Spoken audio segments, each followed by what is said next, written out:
This is the All Rev'd Up Podcast, and we are here with a special Black History Month episode on the Black Church, brought to you with support from the Corporation for Public Broadcasting.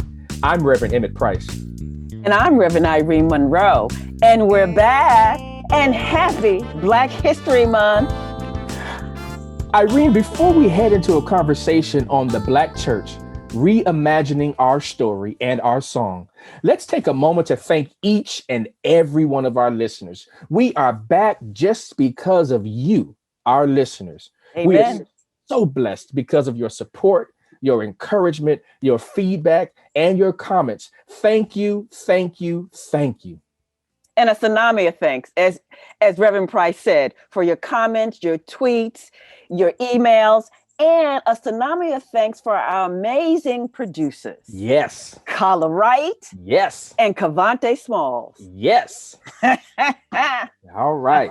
It's good to see you. Have you been busy this month, Emmett? Irene, I have been doing so many speaking engagements and sermons. I mean, it's been a blessing. I'm grateful for the opportunity, but I certainly wish that I had this opportunity all across the year. Well, you know what I call this month? I fondly call Black History Month High Black Employment Month for Irene, okay? Because as soon as we get off of this here taping, I got a Zoom to do. Well, this Black History Month, we both watched a new 2-part documentary on the Black Church done by Professor Henry Louis Gates Jr., the Alphonse Fletcher University professor and director of the Hutchins Center for African and African American Research at Harvard University. He is the host of Finding Your Roots on PBS and the 6-part PBS documentary, The African Americans, Many Rivers to Cross. In many ways, this new documentary is his journey in rediscovering the Black church of his childhood. Irene, what did you think of the documentary? I thought, you know what, it was a phenomenal docu series, actually, 4 parts. You know, part 1 and 2 were 2 hours each here. I loved it for a lot of reasons. You know, Professor Henry Gates is a master storyteller. He knows how to tell a story here.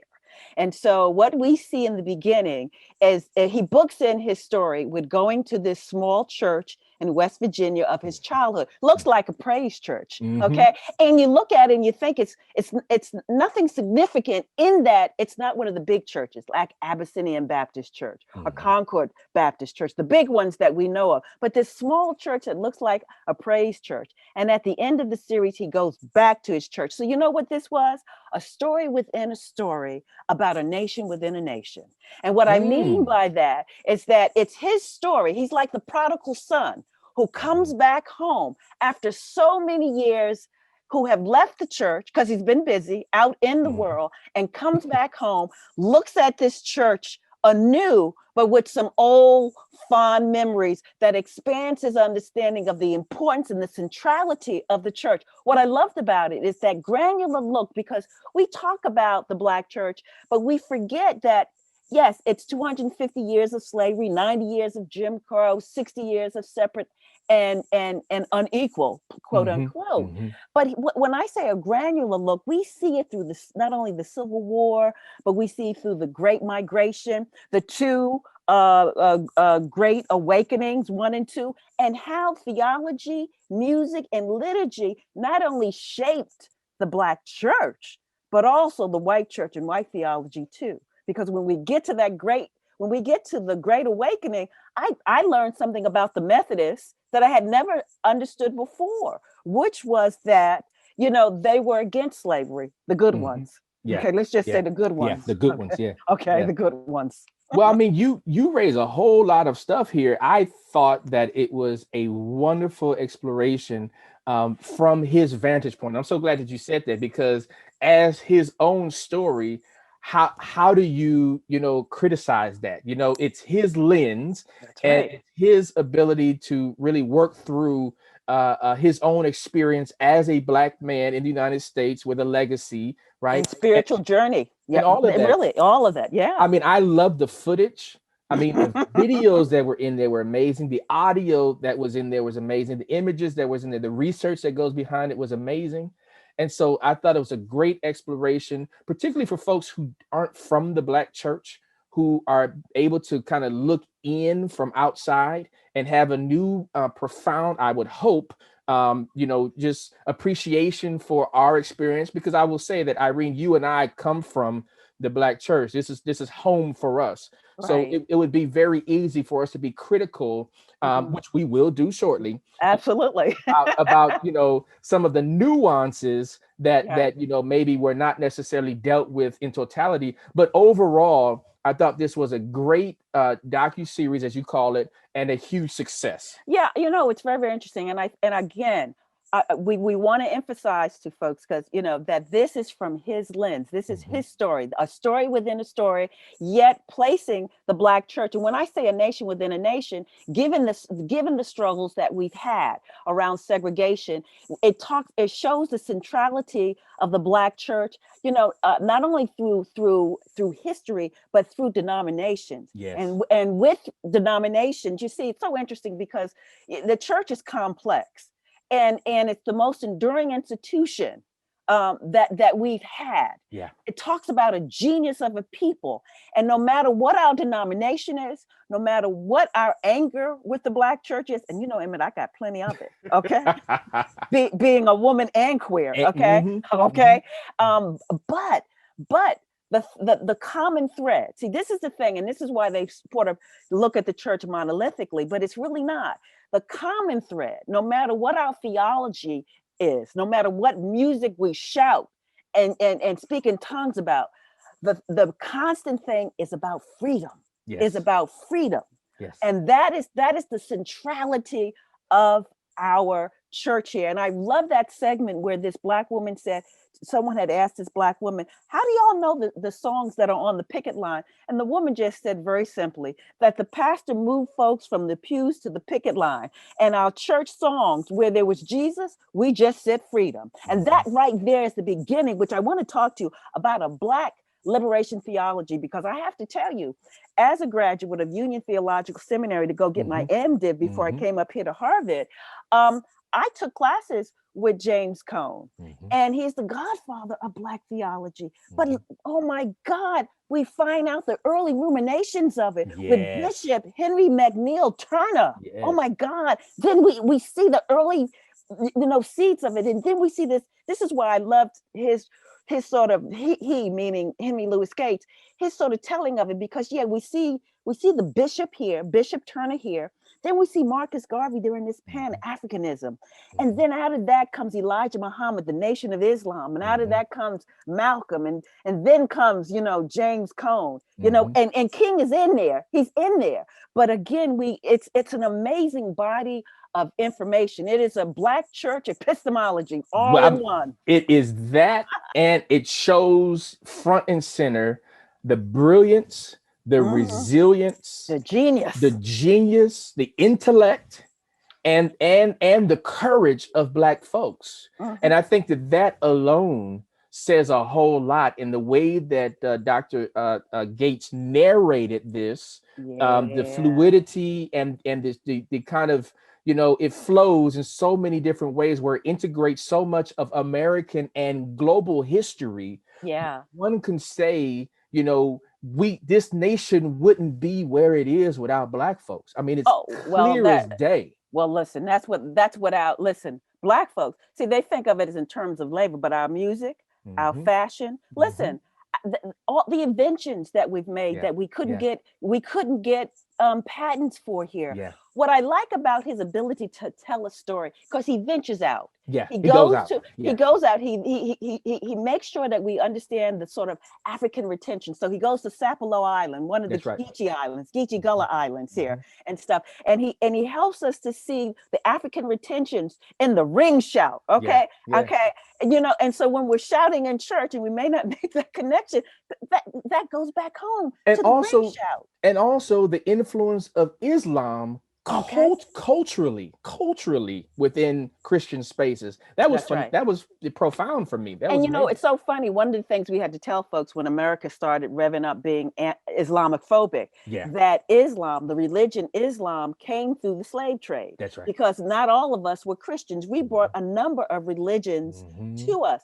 It changed where we were more, God focused. Yeah, Our God becomes a voice to talk about liberation here. yeah. I loved how he talked about, the Exodus narrative, because that has been our talking book. Whether we're the beginning of the Exodus story of Moses, floating on a river, because Mm-hmm. in many ways we feel we're We feel floating on we're that's right. floating on a river. That's right. Okay. Well, we can sing praises, all day long, but what didn't you like about it? What didn't you care about it?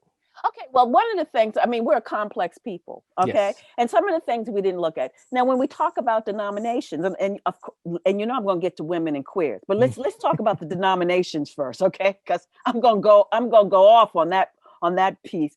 But when we talk about denominations, one of the things that we got to look at, when we say the Black church, we need to be real clear. We were really talking about those 9 traditional denominations. Mm. Okay. And we need to talk about that. And then he talks about Pentecostalism, because Pentecostalism is one of the things I tell people. It didn't matter that I had pastored Black Presbyterian churches.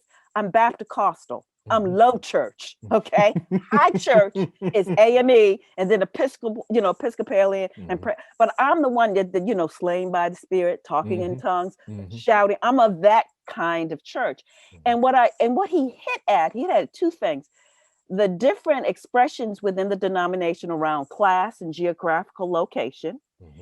So he talked about the politics of respectability. Come on, Emmett. Yes, yeah, Okay. yeah. And we're gonna have to parse that out here. We got to pull Okay. that out. Yeah. Okay. But what he didn't hit, okay, now I know it's gonna hurt. What he didn't hit is that those denominations were like those HBCUs here, that you had to be high yellow, okay, that you were somebody. It really, in many ways, encapsulated W.E.D. Du Bois's talented 10th, that these were going to be the leaders of the people. So you get people like me, we the field hands, okay? We're the ones that doing the ring shout. So you're looking at the notion of colorism and also the notion of exceptionalism within the Black church. I just want to, just so our listeners can kind of extract that. Come on. So when we talk about, Kojic, Church of God in Christ, that's where that music comes from. Okay. And that's where a lot of the gay people come from too. Okay. I mean, because it allows a kind of expressionness.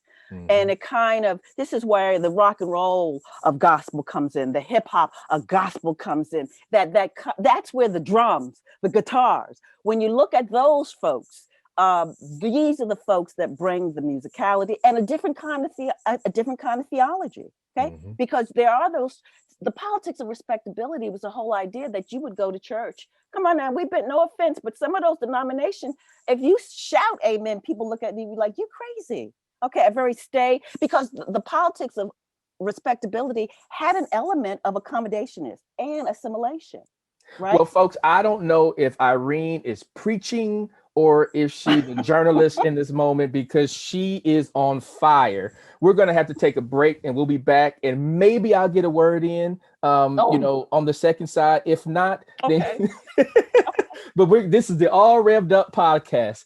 We'll be right back.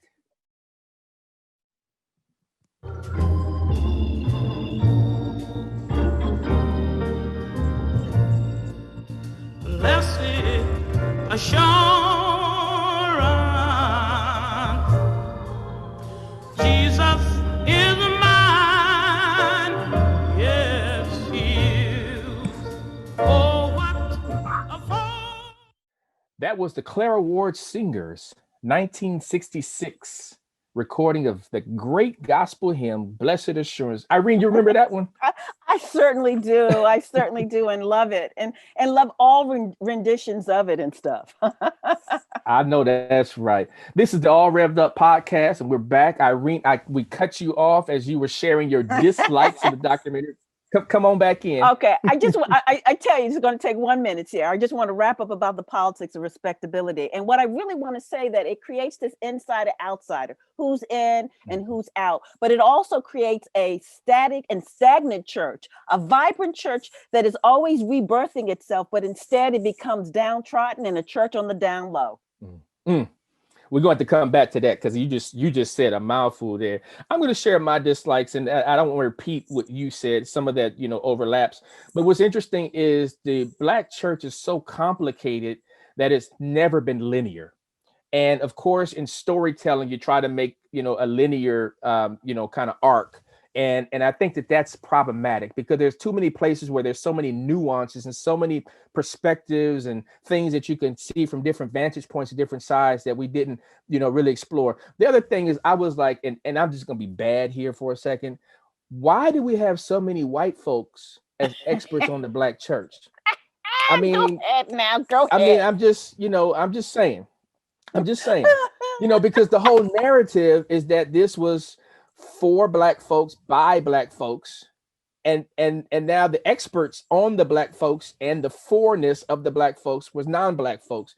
So I was kind of bothered by that. And then also the fact that, and as an academic, you got too many academics. I want to see the church mamas in here, talking. I want to see the folks from in the church, from in the congregations, in the pews, telling their own stories.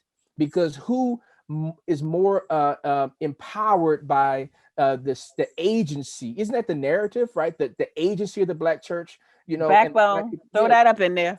So I wanted to see a little bit more of that, and then I actually wanted to see more of the nuance around the gender piece. We kind of brought it up and then made it as if it was resolved when it really wasn't resolved. It still ain't resolved.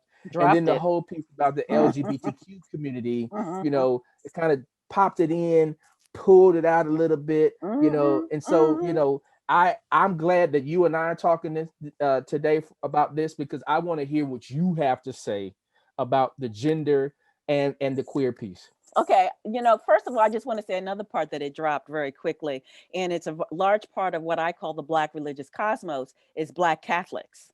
Yes. So, and I really felt that since you had white experts on the Black church, I just need to say then I was very disappointed that they didn't start with our North African church fathers like Saint Augustine or Tertullian and Cyprian. Okay, right. So since they are the experts, because I really do feel that had they had some of us in there, where you would have said some of those sort of trends that we see coming from our North African church fathers in Africa, okay, also is seen even today in the theology, okay, how it crossed the continent. So I was quite disturbed by that as well here and stuff. But let me just say this about the gender piece here, and the LGBT piece. So I don't even know where to begin, but yes, as Black women, we are the backbone of the Black church here.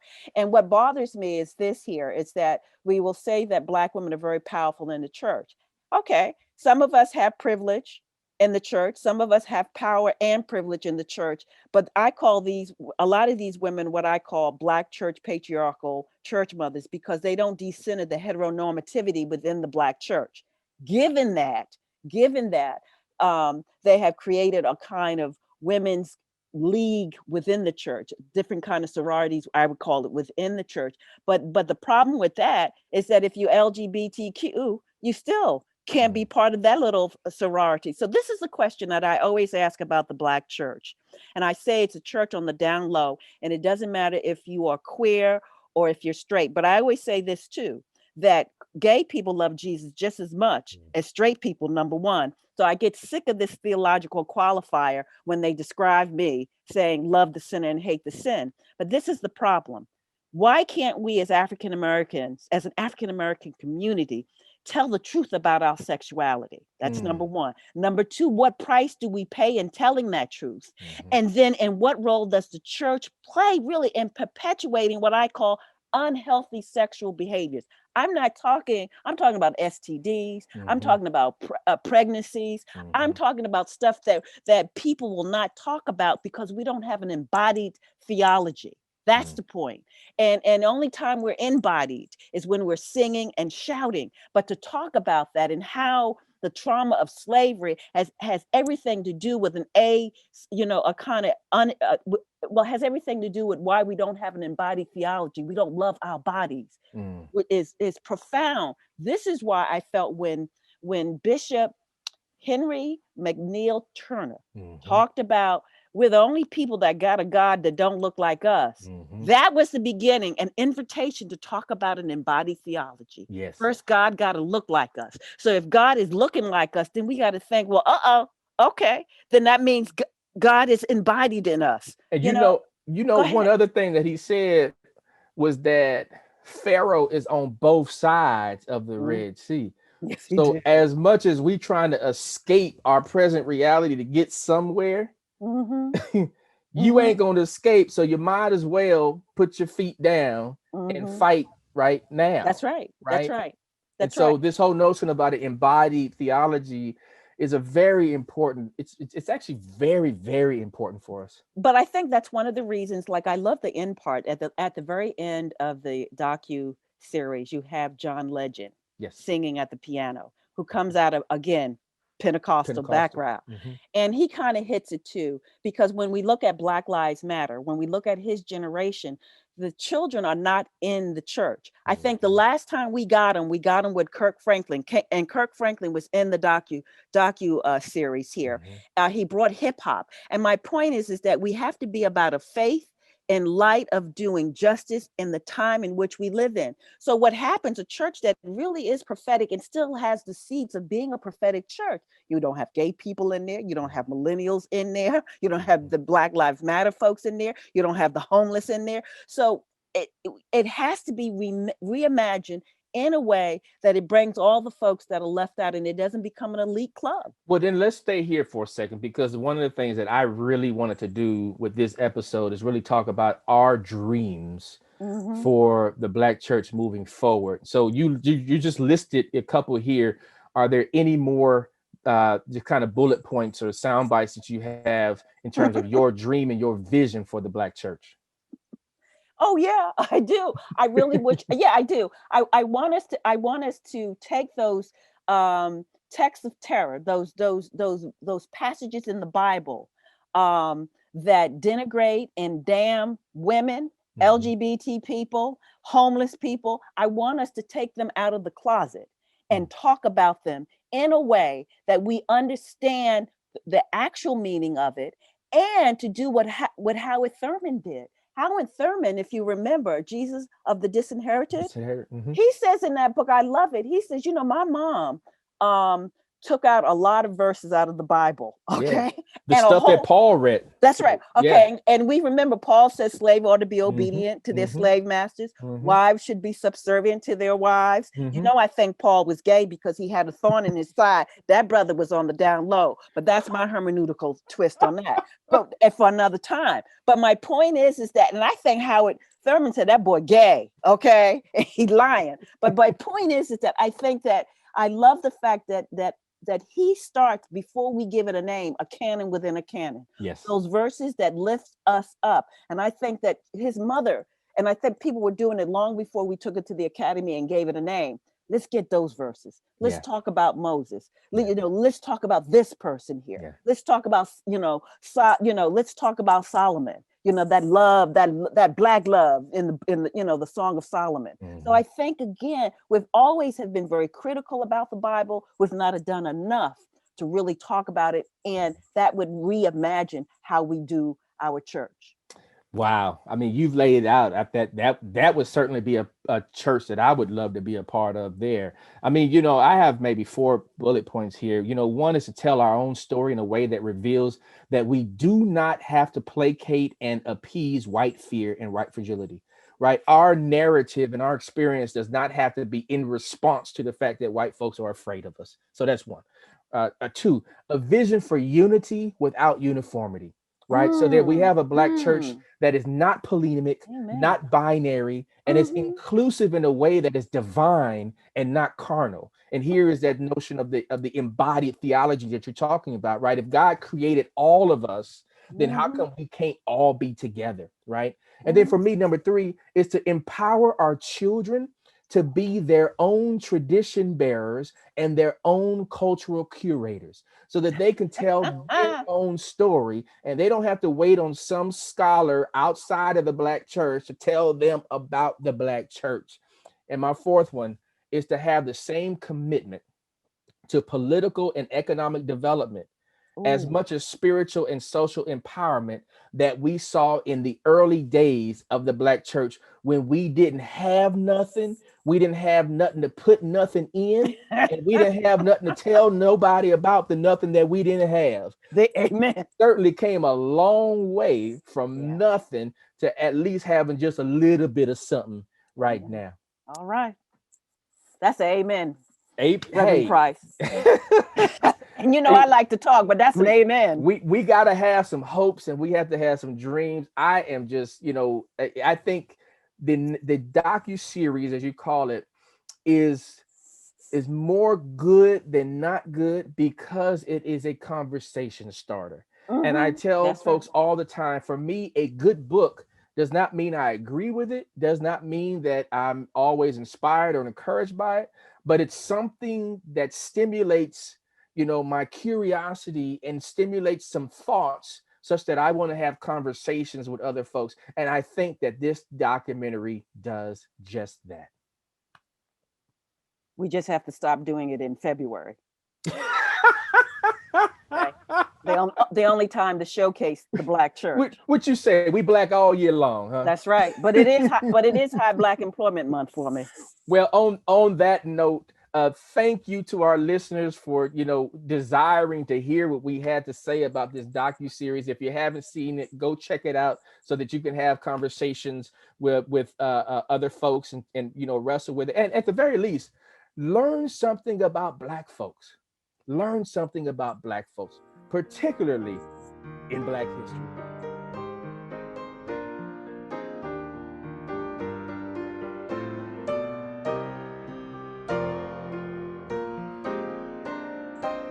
This special episode of the All Rev'd Up Podcast is brought to you by us, the Revs, and our amazing producers, Kyla Wright and Cavante Smalls, with support from the Corporation for Public Broadcasting. Music for this episode is from Emmett G. Price III and Reverend Price's son, musical prodigy, Emmett G. Price IV. If you like what you hear, let us know. Give us a review on Apple Podcasts and follow us at All Rev'd Up Pod on Facebook, Twitter, Instagram, and YouTube. And feel free to send us a note, a question, or a comment to allrev'duppod@gmail.com. Season 3 of the All Rev'd Up Podcast launches on March 10th. We can't wait for you to experience what we have planned.